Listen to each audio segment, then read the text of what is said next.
है उस चंदन को भी लेकर आओ। अब चंदन को भी लेकर आया, कोयले को भी लेकर आया। दोनों मुट्ठी में दो चीजें हैं, एक में कोयला है, एक में चंदन है।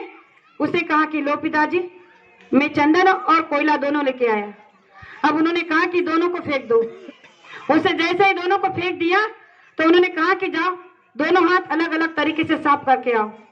अब जब वो कोयले से काला हुआ हाथ साफ करने गया तो कोयले की कालक छूट नहीं रही थी, और जब चंदन से जो चंदन उसके एक हाथ में था उसे फेंक दिया, उसे भी साफ किया तो उसकी महक जा नहीं रही थी। तो उनके पिताजी ने उसे उसके पिताजी के सामने जाकर कहा कि देखो, उन्होंने कहा कि बताओ तुम्हारे हाथ।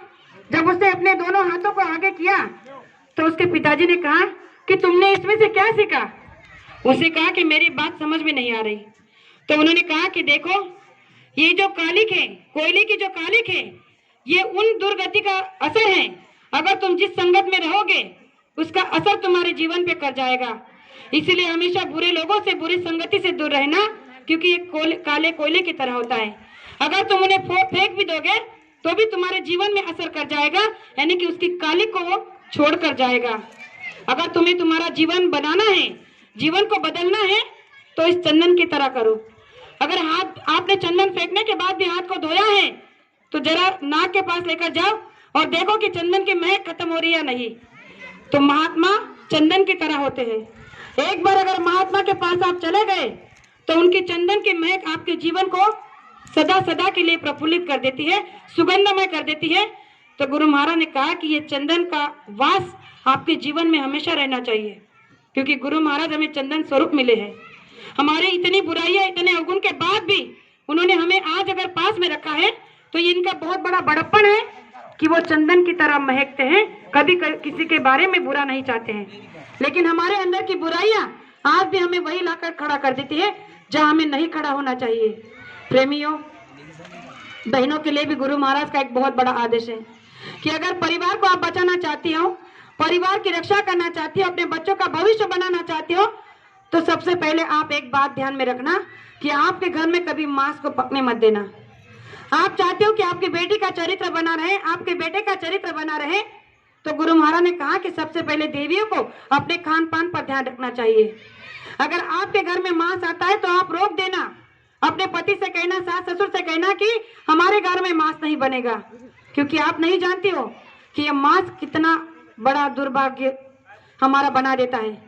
गुरु महाराज ने कहा कि जो बच्चे बच्चियां मांस का सेवन करते हैं, अंडे का सेवन करते हैं, उनके अंदर जो है काम वासनाएं जागने लगती है, उनकी नैतिकता का पतन होने लगता है।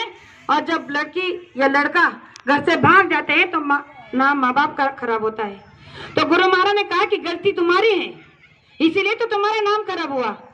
गलती उनकी नहीं है, क्योंकि तुमने उनको ऐसा अन्न खिलाया, इसीलिए उनके मन पर यह प्रभाव हुआ। अन्न का बहुत बड़ा प्रभाव होता है। इसीलिए तो कबीर साहब ने कहा है कि जैसा खावे अन्न वैसा होवे मन, जैसे पीवे पानी वैसे होए वाणी।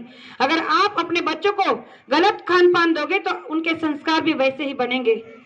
गुरु महाराज ने बहनों से कहा कि आप चाहे तो सीता अनुसार बन सकती हो, सीता बन सकती हो, अगर आप चाहे तो लक्ष्मी बन सकते हो, सरस्वती बन सकती हो, लेकिन हमने कभी उनकी बातों पर ध्यान ही नहीं दिया। गुरु महाराज ने मंच से कहा था कि हे देश की देवियों, आप आओ मेरे पास, मैं आपको दुर्गा, लक्ष्मी, सरस्वती और अन्नपूर्णा बना दूंगा। भाइयों से भी कहा था कि हे देश के नौजवानों, आप मेरे पास आओ, मैं तुम्हें राम, लक्ष्मण, कृष्ण जैसे, महावीर जैसे लोगों के उपमा देकर बताया कि मैं तुम्हें महान, उच्च कोटि के महान व्यक्ति बना दूंगा। लेकिन हम में से किसी ने एक बार भी गुरु महाराज से नहीं कहा कि मुझे लक्ष्मी बनना है, मुझे राम बनना है, मुझे लक्ष्मण बनना है। क्यों नहीं कहा? क्योंकि हमारे अवगुणों ने हमें ये कहने ही नहीं दिया। तो इसलिए गुरु महाराज ने कहा कि जब तक कोई भी बहन अपनी पतिव्रता धर्म की पालना नहीं करेगी तब तक वो इन बातों को समझ ही नहीं पाएगी। और इसीलिए आज का विधान, जैसे सतयुग में पतिव्रता की पालना करने का विधान था, उसी तरह आज भी ये विधान बना है कि अगर हम बहनें अपनी पति के आदेश की पालना करते हैं, गुरु महाराज के आदेश की पालना करते हैं, तो हमारा सतीत्व का बल बहुत बड़ा बढ़ जाएगा। इस पर एक छोटा सा प्रमाण देना चाहती हूँ कि हमारे अंदर कितनी शक्ति, कितनी ताकत भरी है, कितनी रिद्धि सिद्धियां भरी है, जिनके लिए हम ना जाने क्या क्या करते हैं। तो गुरु महाराज ने कहा कि वो अनुसया भी वही थी एक आप में से, वो सीता भी एक वही थी जो आप में से, लेकिन हमने उनके गरिमा को कभी समझा ही नहीं।